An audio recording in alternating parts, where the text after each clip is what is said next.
TNKR Media.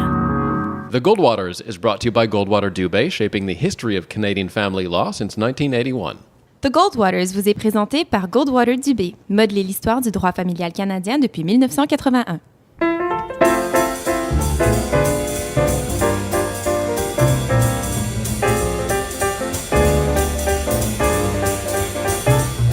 Bonjour, hello, c'est Daniel Goldwater sur le microphone. Je suis ici avec Maître Anne-France Goldwater, ma mère.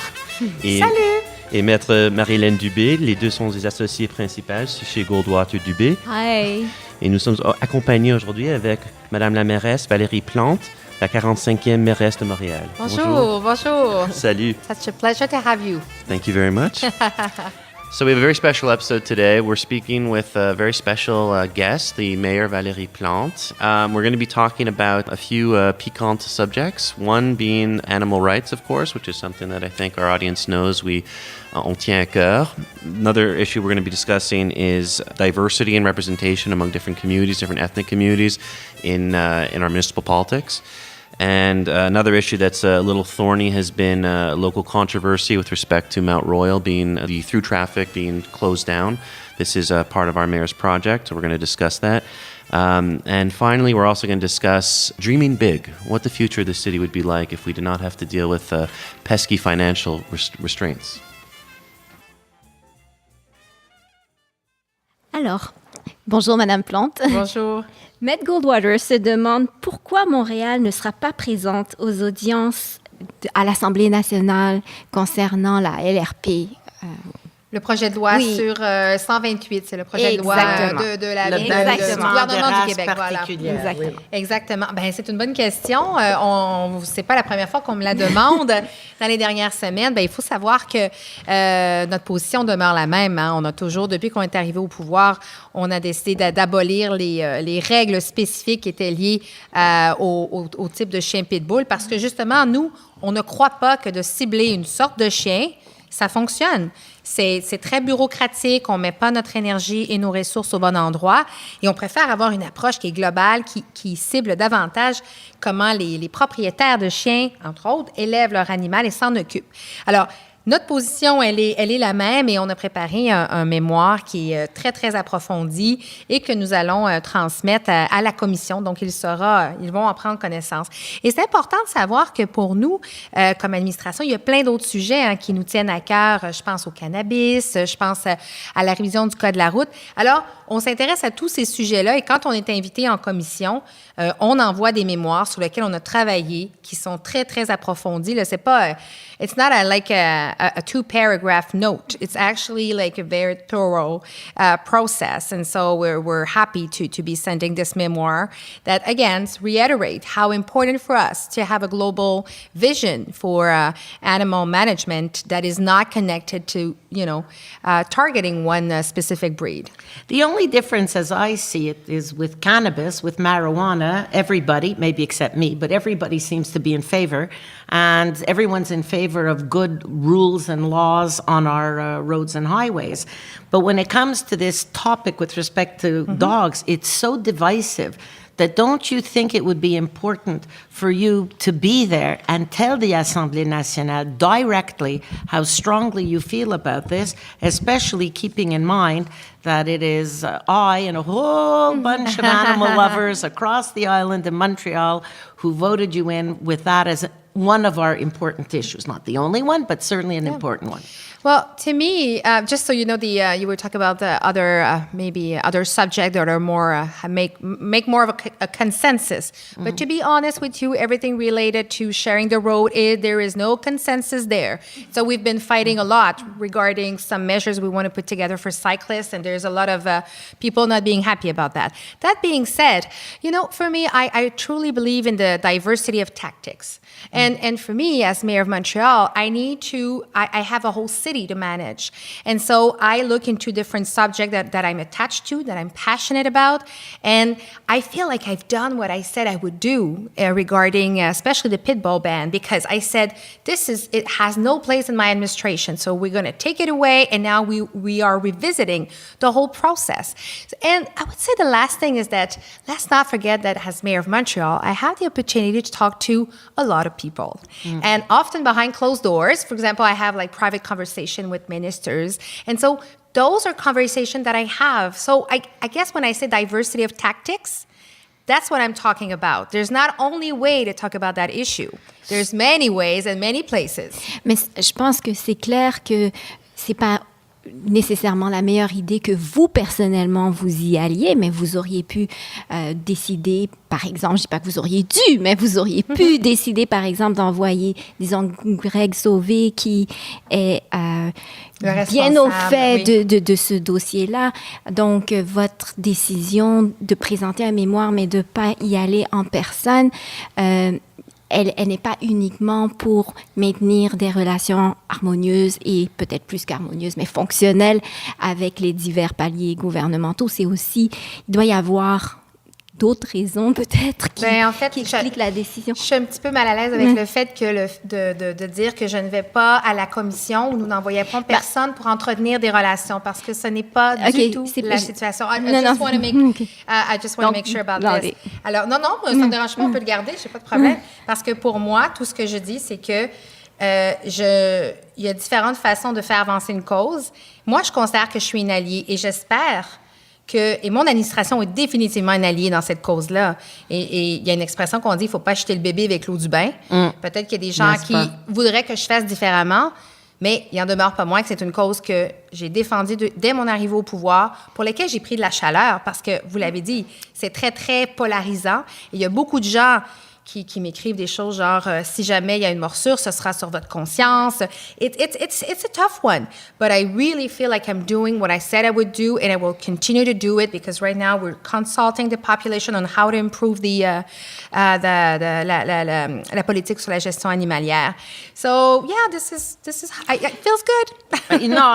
Actually, there I have to say that there you do have a lot to be proud of because the whole point is we don't want the next bite to be from another dog, whether it's a caniche or a German Shepherd or anybody, and that somebody be hurt and we didn't do anything. We really have to aim at the entire population. But that being said, so I'm to understand then that you do have the opportunity, and I suppose you have to do this also in the management of the city budget, to talk to the corresponding ministers at the provincial level, like Monsieur le ministre Goldwater, je suppose. N'est-ce pas? Oh yeah, absolutely. Okay. Oui, tout à fait. Bon à savoir. Non, mais c'est des sujets qu'on aborde parce que c'est un règlement qui va avoir un impact majeur. Et moi, j'ai très confiance qu'avec toute la mobilisation qui se passe en ce moment, on est content parce qu'on n'est pas la seule ville. Hein. On travaille avec la ville de Laval également, qui, elle, partage le même point de vue que nous. Et je dois dire, il y a une chose que, quand je vous dis que c'est un rapport qui est très détaillé, je suis très heureuse parce qu'on a décidé de mettre de l'avant des mesures dont on n'avait jamais parlé, dont celle d'avoir un registre national des morsures. Parce qu'on sait qu'en ce moment, un propriétaire qui a eu un animal qui a mordu, si tu changes de ville, it gets lost. So, for me, those are ways to reassure the population that it's better to have a global approach without targeting because we all want the same thing. But not if animal owners are going to be afraid to register their dogs, because once you're registered, you can't escape. Oui, c'est vrai. You say that, I think in the city of Montreal, the estimate was that there are 115,000 dogs and 225,000 cats. That strikes me as a tremendous underestimate. Because I was crunching some numbers, and if you look at the population of Canada, there's one pet for every 2 Canadians. So that means, how big is your Montreal, the Montreal you preside over?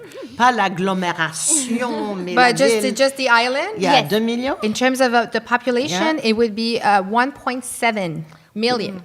Okay. That's and with the big Montreal, you double the number. So you should have 850,000 cats and dogs. So it seems to me a lot of people are still not convinced to register their cat or dog. Yep. What if we tried to make the city a little more welcome to cats and dogs by allowing them into restaurants, the way they do, I hear, in France and Japan? I think it was dogs, though. Yeah, dogs. And I know there's cafes now. There's dangerous. cafes for cats.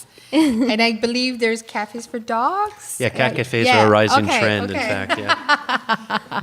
They really are. We've been to a cat cafe in Toronto, and we're going to Japan. There's one in in Montreal. the plateau, I Montreal? believe. Yeah. Really? We have I don't cat have cafes. to travel to No, get- you don't have to travel. You can take your cat for a coffee. Get it all wired. Avant de quitter le sujet des droits des animaux, Oui. Est-ce que l'industrie de la calèche est terminée ici à Montréal, enfin? Pas encore, mais c'est ça l'intention. Et ça aussi, c'est quelque chose sur lequel je m'étais prononcée strongly pendant la campagne, et c'est encore le cas. Mais on veut le faire d'une bonne façon parce que il y a des gens qui travaillent dans cette industrie-là. Surtout, il y a des bêtes. Alors, il faut pouvoir le faire de façon in a smooth way. But that's definitely our intention. It's not going to happen during the first summer, this summer, because we're working on it au niveau judiciaire, entre autres. But that's the intention for sure. Well, aren't you also worried that some of these calèche owners might euthanize their horses? En fait, c'est pour ça qu'on est en train de regarder qu'est-ce qui va se passer avec les chevaux, parce que c'est 24 à 30 chevaux, pas pour minimiser le nombre, mais on ne parle pas ici de centaines et de centaines de chevaux. Mais oui, il faut regarder qu'est-ce qui va se passer avec les bêtes, absolument. Il y a une chance qu'il y a plein de refuges Yep. pour des chevaux et qui peuvent donc sauver ces 24 ou 30 chevaux. Moi, je vais surveiller ça attentivement. Parfait. Je compte sur vous. N'est-ce pas? Quand il y a un cheval qui tombe sur l'île de Montréal, on m'appelle même à 3 heures le matin. Je vous assure, ça m'est déjà arrivé. Bon. Alors, how is it possible that 375 years after the discovery of Montreal, the foundation of Montreal, that it finally took so long for us to elect somebody who is manifestly an awesome and vivacious and joyful mayor. I can't stop smiling when I'm looking at you. I'm so proud of you. I can't help it. So I guess it took a long time. We're so patient, right? Yeah, right. Women are patient. I think we would all agree on. It took a long time, but I think we're seeing it. The society evolved, that's for sure.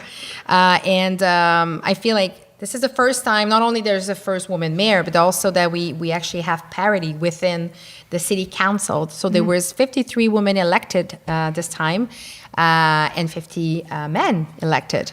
Really? So, yes. More women? About Yes. time. About time. And that being said, what's interesting to look at as well is that within those numbers, there's also different types of position. Are you a borough mayor? Are you a city councillor? Or are you a borough councillor? And originally, there was much more women being borough councillor, less responsibility, less money involved, less power as well. And now we're seeing that it's changing more and more. So we have more borough mayors and definitely more city council that are women. So to me, it's good.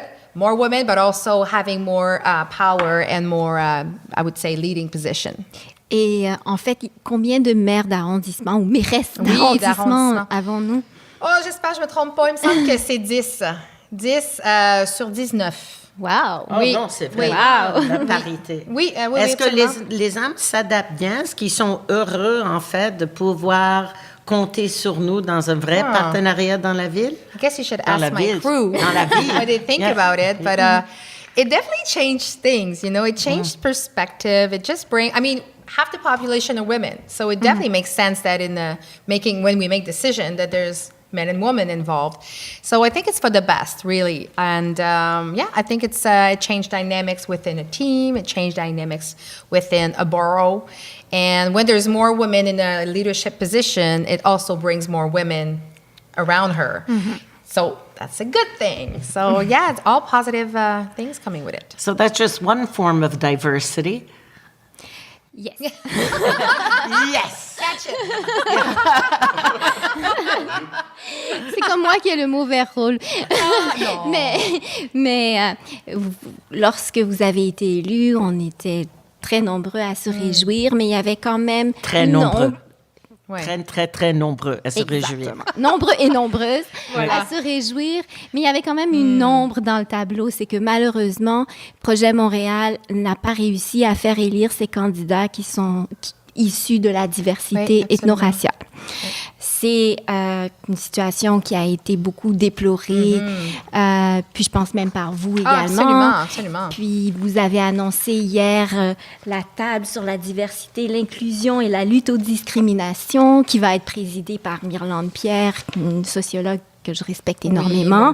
Alors, c'est sûr qu'on est très heureux de voir que vous avez attrapé la balle, mais quelle vision vous avez? C'est sûr que la table va devoir faire son travail et vous faire des propositions concrètes, mais vous, personnellement, qu'est-ce que vous avez appris de la campagne? Qu'est-ce que vous auriez fait différemment?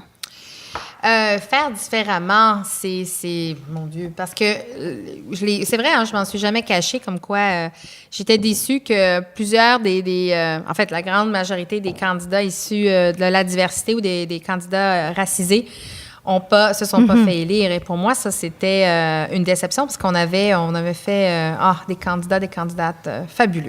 Vraiment. Une fois le constat fait, c'est qu'est-ce qu'on décide de faire pour la prochaine fois, entre autres. Mais il n'y a pas juste au niveau de la représentation politique, bien que ce soit très important. Et moi, comme mairesse, ça sur quoi j'ai un certain pouvoir, c'est la fonction publique. Qui travaille à la Ville de Montréal? C'est 28 000 employés, hein, c'est énorme. Donc, qui travaille? Est-ce qu'on a est-ce qu'on a la diversité? 30 à peu près de la population, vous le disiez, Anne-France, comme quoi est issue des minorités ethnoculturelles. Ethnoculturelles et visibles, parce qu'il y a ethnoculturelles aussi. Oui, c'est ça. C'est les deux ensemble. Mais... et on sait pas, c'est pas bien représenté dans la fonction publique actuelle. Et dans les sphères décisionnelles également.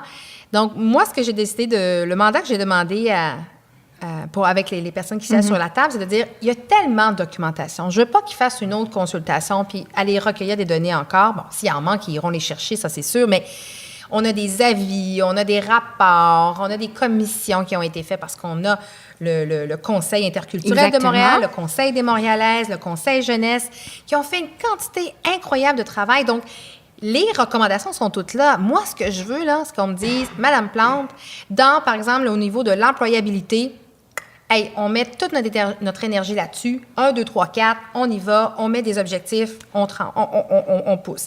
Au niveau de la représentation dans la culture, parce que comme mairesse, j'ai la chance de pouvoir quand même travailler avec le Conseil des arts de Montréal. On donne de l'argent pour des programmes. Comment est-ce qu'on s'assure qu'il y a une plus grande représentation? Alors, je veux que la table me donne des priorités puis des moyens d'action, puis moi, je veux faire descendre ça dans la machine. Donc. Mais est-ce que ça prend pas également travailler avec le gouvernement fédéral? Je m'explique. J'ai été contactée une fois, il parlait, il voulait savoir quelle était la représentation féminine à mon cabinet. J'ai ri en pleine face à la représentante. J'ai dit, PDG, c'est moi, puis j'engage plein de femmes. Mais ils ont dit, mais on veut vérifier non seulement s'il y a assez de femmes avocates qui travaillent, qui ont des emplois, mais s'assurer également que lorsqu'il y a des hommes qui sont engagés, qui ne sont pas engagés dans certains domaines du droit, les femmes dans d'autres domaines, que ça crée un genre de polarisation entre les sexes, où les femmes gagnent moins cher que les hommes parce qu'ils choisissent des domaines différents. Alors, le gouvernement fédéral semble avoir un gros budget pour ça. Puis Justin semble être très fier de sa crédibilité féministe. Est-ce qu'il donne de l'argent à une grande métropole comme le Montréal? Pas que je sache. Pour promouvoir la diversité? En fait, il la promouvoit, puis là, je ne vais pas parler pour lui. Il faudrait inviter Justin pour qu'il puisse en parler. Mais oui. Écoute, je vous laisse négocier ça avec lui. Mais c'est sûr que le fédéral peut mettre des incitatifs financiers dans certains objectifs. Je pense, entre autres, pour les conseils d'administration. Donc, vraiment d'encourager les entreprises, certains secteurs à investir massivement, à prendre cette question de la parité au sérieux. Mais moi, c'est sûr que mon champ d'action, c'est vraiment le municipal et l'appareil municipal. Et c'est là où je pense qu'on a... en tout cas, j'ai une pogne, là. Il y a comme une zone où est-ce que je peux agir directement. Et c'est là que je souhaite le faire. Là, mais est-ce que la table aura aussi le mandat d'évaluer des actions concrètes qui pourraient être mises sur pied pour que lorsqu'il y aura des élections dans 4 ou 5 à peu près, plus ou moins, c'est ça, que les Montréalais issus de la diversité aient une meilleure possibilité de se sentir représentés au sein même des élus. Parce que oui, je suis entièrement d'accord, le fait d'agir dans la machine, c'est non seulement nécessaire, mais ça fait longtemps que ça aurait dû être fait, donc merci. Mais maintenant, je sais qu'au niveau de la représentation politique, il y a une plaie qui n'est pas encore bien refermée, puis je pense que les gens ont envie de savoir comment vous pensez que pour un parti progressiste comme Projet Montréal, comment vous pensez que on pourrait faire en sorte que les résultats soient différents? Oui, ben en fait, il y a plein de moyens. Par exemple, il y a celui de se fixer des objectifs chiffrés sur lesquels on ne déroge pas. Nous, à la dernière élection, ça devait être 50% de candidates femmes et on ne pouvait pas baisser en bas de ça. Puis c'était 40% de candidats issus des diversités. Ouais. Et comme je dis, on l'a atteint dans la participation, mais après ça, c'est qu'est-ce qui se fait, pourquoi certaines candidates n'ont pas été élus. Mais il y a un autre élément également qui, pour moi, est important, c'est comment les partis politiques, en ayant, par exemple, des objectifs chiffrés, réussissent à atteindre font du recrutement en amont, puis vont vers différents profils de personnes. Et il y a des outils aussi qu'on peut mettre en place. Moi, j'en suis très fière, j'en parle, et j'espère que les partis politiques vont faire quelque chose de similaire. Mais quand on parle de parité et de diversité, il faut reconnaître que parfois, pas toujours, mais il y a des barrières systémiques qui font que ces personnes-là n'entrent pas dans un système politique. Un système politique, c'est une machine bien huilée qui était à l'origine des hommes blancs avec des contacts, peut-être plus peut-être financièrement plus confortable. Je généralise, c'est pas toujours le cas, mais c'est souvent le cas. Alors, si tu es une femme ou si tu es une personne issue des diversités, peut-être que tu n'as peut-être pas ces réseaux-là. Alors, qu'est-ce qu'on peut faire? Ben nous, Projet Mairesse, on avait décidé de faire une cagnotte. Chaque candidate doit mettre de l'argent dans un pot, mais on le faisait pour les personnes issues des diversités et pour les femmes. Les hommes en mettaient plus dans le pot. Et l'argent était redistribué pour soutenir des candidatures que peut-être il manquait un petit peu d'argent. Moi, ça m'a servi en 2013. C'est le pot commun qui m'a aidé à me présenter comme conseillère de ville. Et voilà, je suis mairesse de Montréal. C'est quand même pas rien, là. Alors, you're going to make me cry. You know, we listen to the news every day, and it's so discouraging when we see the rise of populist nationalist parties across the world, from the United States to Italy, to give two sad examples, and sometimes a certain tendency here in Quebec, but we'll stay away from that for the moment. And I feel when I'm sitting with you that you represent, and the people who are working with you represent something that is so much an ideal, certainly for my partner and I, for Maître Dubé and I, that I'm just sitting there, I'm glowing. Just the thought that there would be such a collective desire to bring forth the best of every individual of different communities and have them contribute to society. I can't speak. You're going to make me cry now. I'm sorry. It's hard. It's like, and you're in power, and here you are. Yeah, there you are. That's like, I'm sorry. You know, every time you make me cry, but it's a good reason. Now we have to go to something banal. But there's still work to do. Absolutely. And so how would you control spending and bring rigor to the City Hall compared to your predecessors? Because there's still public perception that corruption has not been totally weeded out in Montreal. Recently, there has been the news of irregularities and garbage contracts. Absolutely. So would you care to comment? Oh, absolutely. I mean, it's a constant effort. You cannot close your eyes. You have to keep them wide open because it feels like corruption always makes its way. And even though we find new mechanisms and improve processes, it's always possible. So though there was some good work being done by my predecessor, because he did some good things. So the Inspector General, which supported to have a better look and to have more tools to dig into that type of situation. And this is how we got alarmed about the garbage contracts that were given. So, but again, it's not an easy task. And what we're doing right now with the team is to look at, again, some of the process we're putting together and how can we improve them. I know it's not really sexy what I'm saying right now. I wish I could say like, now we have garbage is always sexy. But all I can say is that I think Montrealers can feel good about how the city has improved their process. But again, there has to be a constant look at different ways of doing things. And I could tell you about like contracts and how we give the contracts and how do we make sure that we don't give too big contracts because then it opens up for the possibility maneuvers. And so, but like I said, it's not really sexy, but we're definitely keeping an eye on that.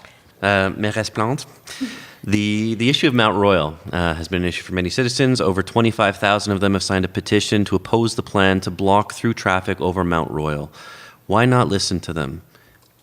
Oh, that was... I was waiting for the rest. Because there's been so many consultation and reports being done in the past.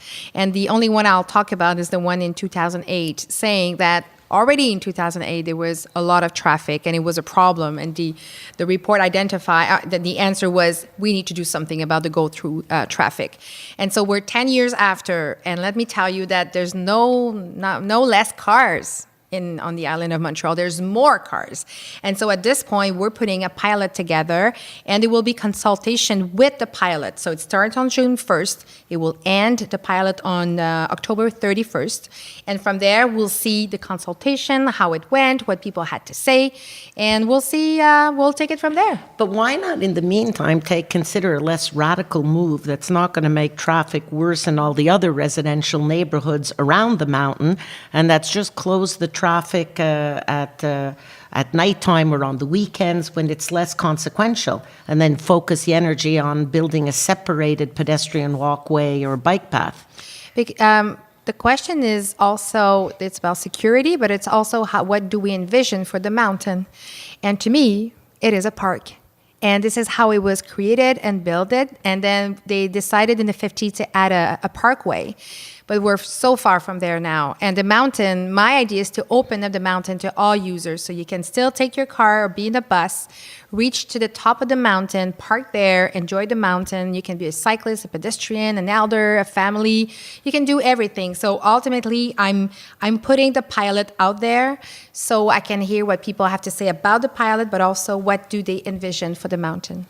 Le projet pilote va-t-il permettre qu'il y ait quand même une certaine circulation automobile ou ça sera complètement banni? Alors, est-ce que vous pourriez décrire un petit peu plus? Oui, bien sûr. Ben, on va présenter le pilote dans ses détails là, dans les prochaines semaines, mais on va pouvoir monter en voiture ou en tout véhicule motorisé en haut de la montagne pour aller se stationner.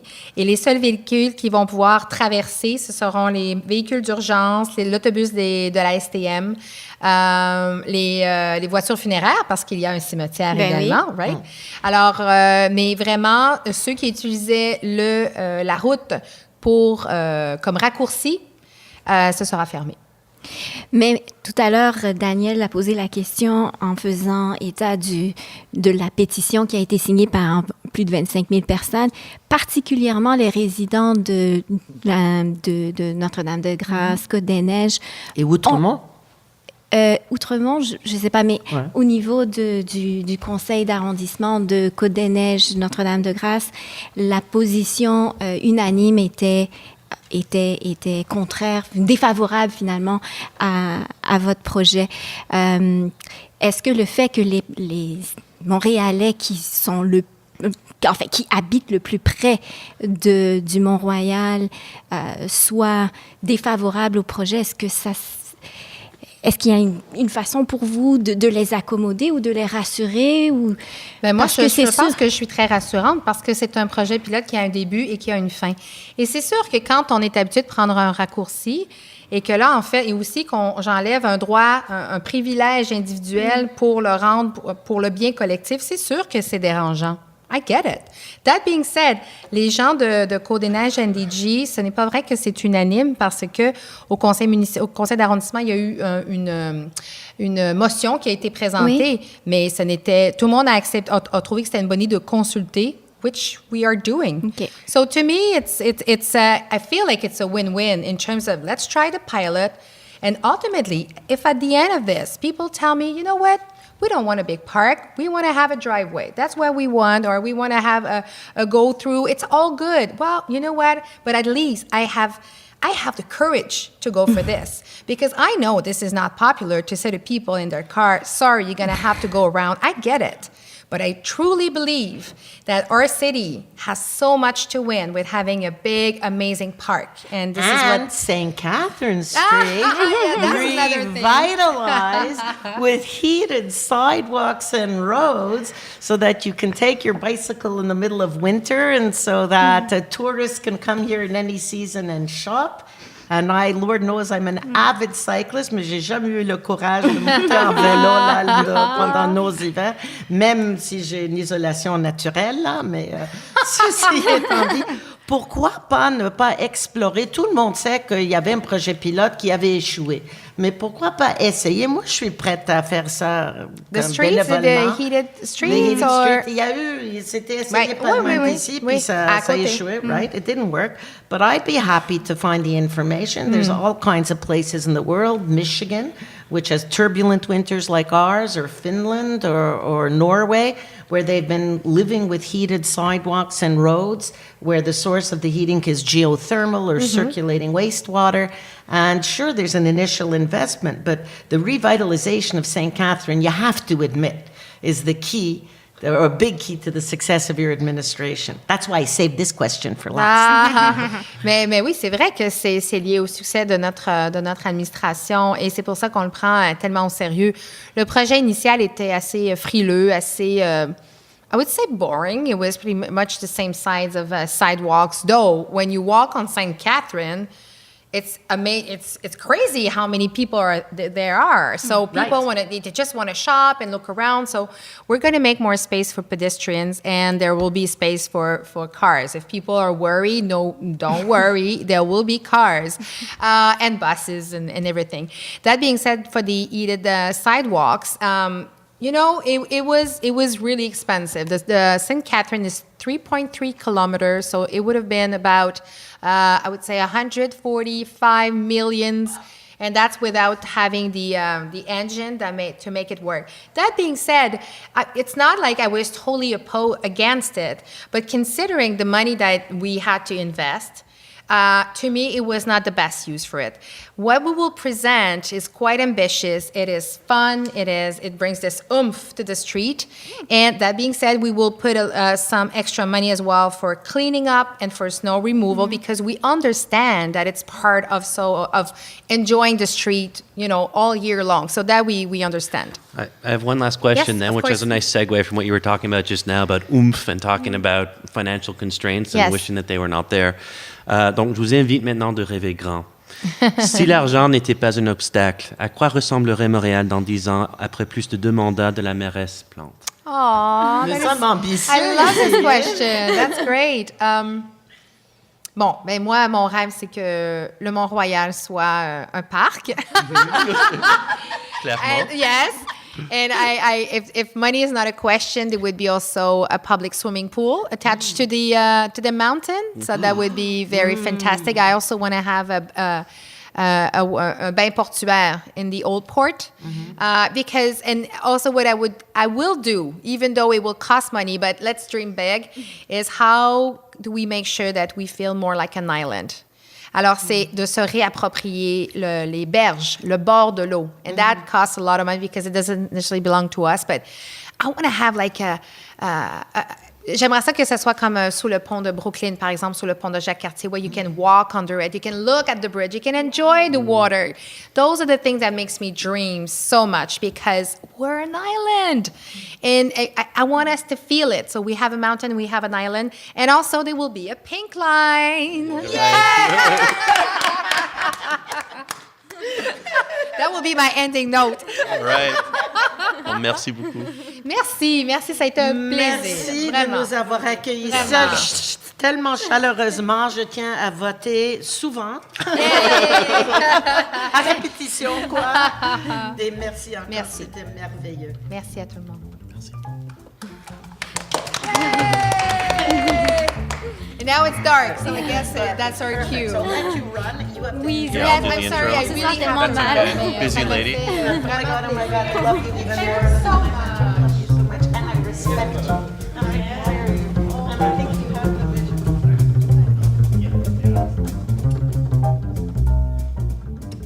So that's it for today's show. I hope you all enjoyed it. Join us next time for another episode on the Goldwaters. You can listen to past episodes at thegoldwaters.ca and join the conversation on Facebook or Twitter at #thegoldwaters. We're also looking to hear directly from you, dear listener. Drop us an email to talk@thegoldwaters.ca. Tell us what you think about today's show, whatever's on your mind. Really, don't be shy. Cheers.